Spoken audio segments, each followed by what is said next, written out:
वकार सत्ती हमारे साथ मौजूद हैं इस्लामाबाद से, और उनसे मालूम करते हैं कि भाई अब कमेटी तो बन गई है, जो टीम नाम है उनमें क्या खबरें हैं कि किस पे इत्तफाक राय कायम हो सकता है, या 2/3 अक्सरियत के साथ कोई नाम मंजूर हो सकता है?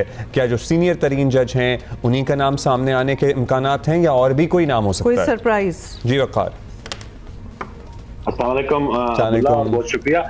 देखिए, इसके बारे में कुछ कहना कबल वक्त होगा, लेकिन जो मारूजी हालात हैं उसकी अगर आप रोशनी में देखें तो अगर सीनियर तरीन जज को ही अगर लगाना होता तो फिर इतनी बड़ी वो प्रैक्टिस करने की क्या जरूरत थी, इतनी उजलत में या इतनी जल्दबाजी में? तो आप उसको नहीं कह सकते। 14 सितंबर से ऑनवर्ड ये प्रोसेस वो जारी था, लेकिन अभी आज का दिन बड़ा गर्मा गर्म होने वाला है। और मेरा अपना ये अंदाजा है, मेरा अपना हांच ये है कि शायद वो कोई और फैसला शायद वो हुकूमत करने जा रही है।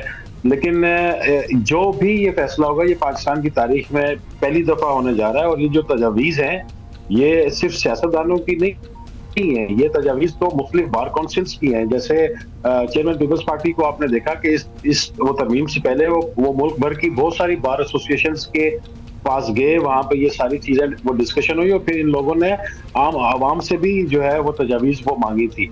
तो ठीक है, डिवीजन है उसमें वकला बरादरी में, लेकिन लोग जो हैं इस डिसीजन के हक में भी हैं। और ये भी अंदाजा है कि इस ज्यादा तादाद में या जो मेजॉरिटी है वकला की वो तरमीम के हक में है, और वो भी शफाफियत अदालती अमूर में चाहते हैं। चलिए, ये तो वक्त बताएगा कि कोई वकला तहरीक की सूरत इख्तियार कर पाता है, जिसका हामिद खान साहब जिक्र कर रहे थे। कराची बार का एक क्लियर मौक़िफ़ आया, अदरवाइज तो कोई ऐसा क्लियर स्टांस नहीं आया। So that is also yet to be seen.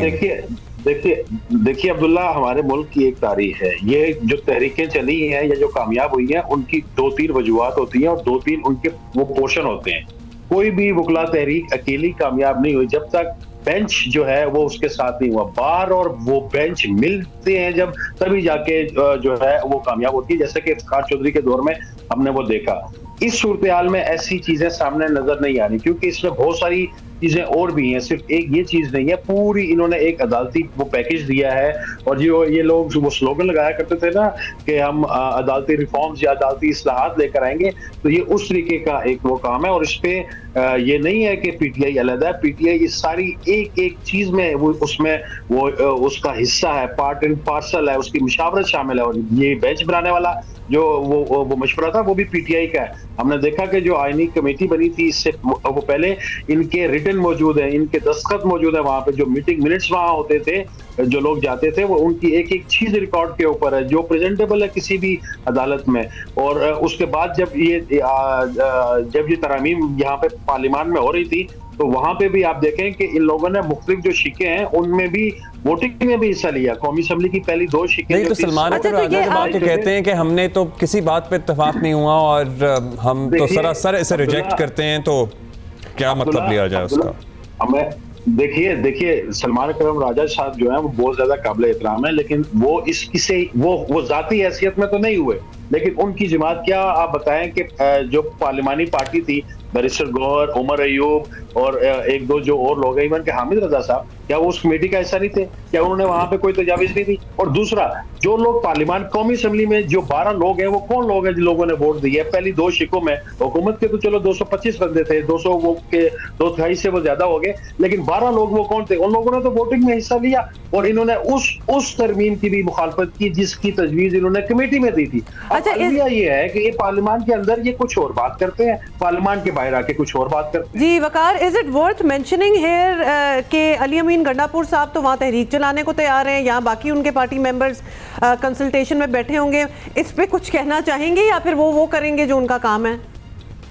देखिए, एक तो ये है कि ये उनकी डोमेन ही नहीं है, वो एक सूबे के चीफ मिनिस्टर हैं और जो वो कह रहे हैं ये उनकी मजबूरी है। अगर वो नहीं करेंगे ये उनके सर्वाइवल का मसला है, उनके ओहदे की डिमांड है उनके कायदीन की तरफ से कि आप जितनी एग्रेशन दिखाएंगे वो उनकी जरूरत है। लेकिन मेरा नहीं ख्याल आज आपको जो है ना वो हो जाएगा। अगर देखें ना 12 जो लोग हैं वो कमेटी में, और अब पीटीआई का ये आ रहा है कि हम शायद मुखालफत करेंगे। अगर आप मुखालफत करेंगे तो आपने कमेटी में नाम क्यों दिए? 1 घंटा भी नहीं गुजरा कि पहले नाम रिटर्न लिख के दिए अपने लेटर पैड के ऊपर, लोगों के अपने सेनेटर्स के अपने एमएनएस के नाम लिख के दिए, और घंटा भी नहीं गुजरा तो कहा जी कि हम उसका वो बाइकआउट करेंगे। क्यों?